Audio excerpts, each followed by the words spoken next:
it.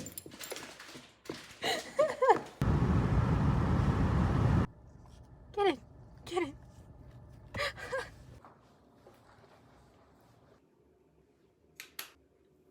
Hey, hello everybody. I am so excited to be back. It has been almost a year since I've made a YouTube video.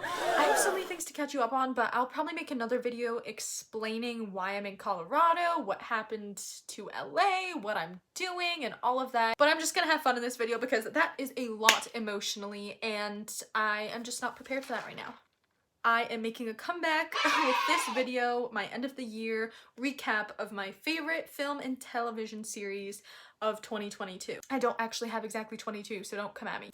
Here we go. The Harry Potter reunion. I think that came out on like New Year's Day or something. That was just very heartwarming. If you have HBO, you can actually go into the Harry Potter vault on there and you can see they have like behind the scenes clips. But yeah, the reunion, that's one of my favorites. Next, I have Respect. That is the Aretha Franklin movie. I watched this on the plane. Sometimes they can get those movies pretty wrong when you're making a movie about somebody who actually went through all this stuff. Not that I know exactly what Aretha Franklin's been through, but I thought they did a really great job and it was very moving and very touching. And I loved the music, of course. I thought it was a lot of fun. Okay, this one I think is my only one from 2021 technically, but I didn't see it until 2022 because I had COVID and they were just I wanted to see it with friends and there were too many conflicts. Spider-Man No Way Home. Need I really say anything at all? If you've seen Spider-Man No Way Home, you know that it's worth the hype. Hopefully this isn't spoiling anything for anybody. If you haven't seen it, skip this part. I just think they did an amazing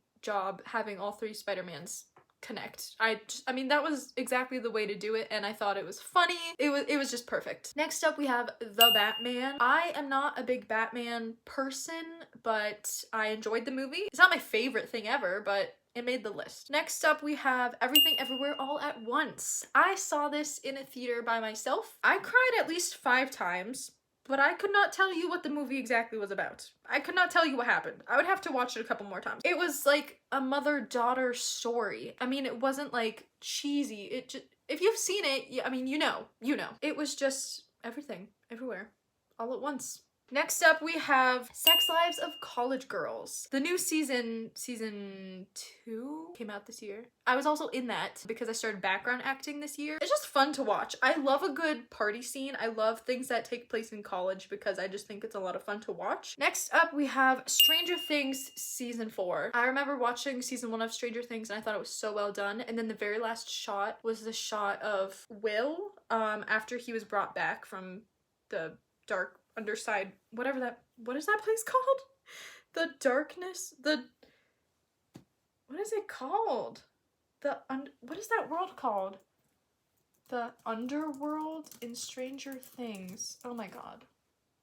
The Upside Down! Anyway, there's a shot of like black little worm thing coming out of his nose in the sink and that just, I stopped watching it. So then this year I watched 2, 3, and 4 when it came out. Great cast. I love the costumes. I love the music. I love the acting. I mean, it was disturbing. It was the most disturbing season ever. Next up, we have Top Gun Maverick. It wasn't like it was trying too hard. You know, when they do like a sequel of something, it's often not as good as the first time they did it, but they continued the storyline with Goose's son, Miles Teller, whom I absolutely adore, and Tom Cruise together. I thought they were really great. Starstruck on HBO. Basically, this woman is living in London, I think, but she's from New Zealand.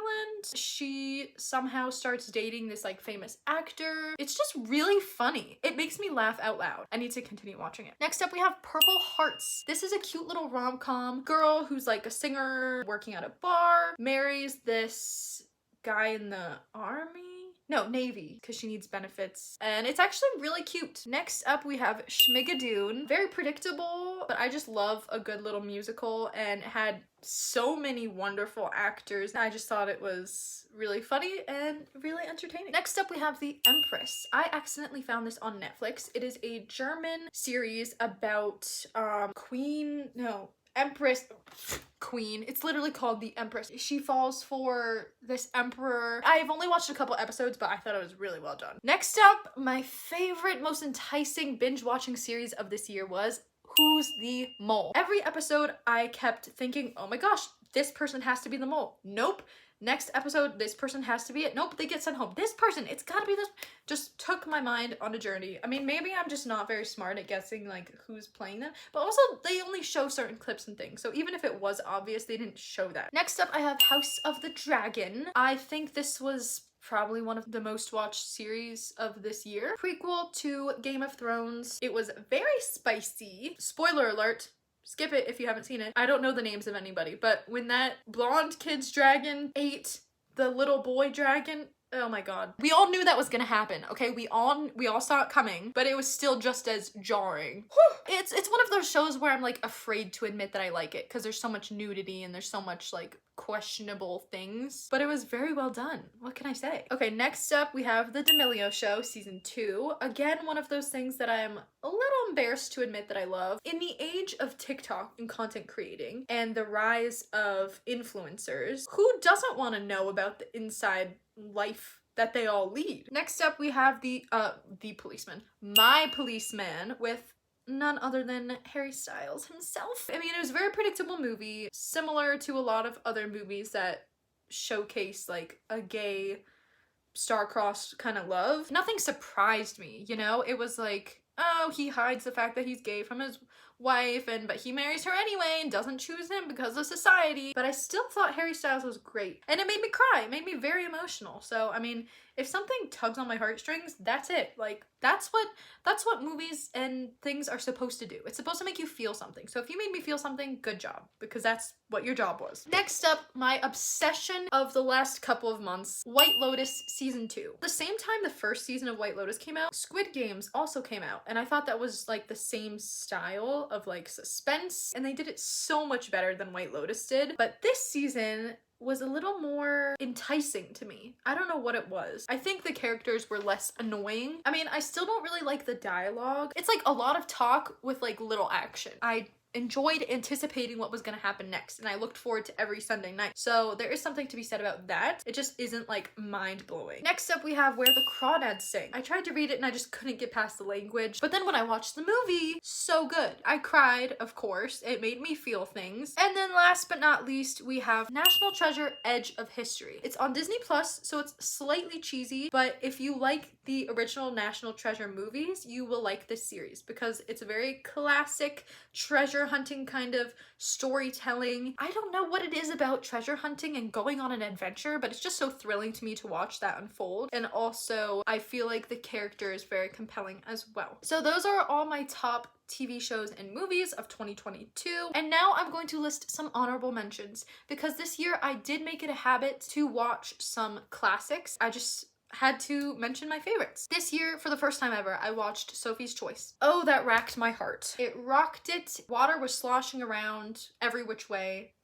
Why am I comparing my heart to a ship? I also saw Shawshank Redemption for the first time. Classic. Loved that film. I also watched Brokeback Mountain for the first time. Cried like a baby. And I watched Interstellar for the first time. Kill Bill. Good Will Hunting. The Talented Mr. Ripley. That was my favorite. I just freaking love Matt Damon. And then we have Sleepless in Seattle. That is now my favorite rom-com. I thought they did that so well. I watched that when I was writing my first screenplay. I'll have to tell you about that later. And then also I watched Gilmore Girls. I haven't finished it. I just started season 7. And then I also started Grey's Anatomy this year, and I was also in that. So that was my top 22 film and TV of 2022. I hope you enjoyed watching that. Let me know what your favorites were of this year. I'm so excited to be back in action making videos, and I will see you in the next one where I describe everything that has happened in my life since the last time you saw me.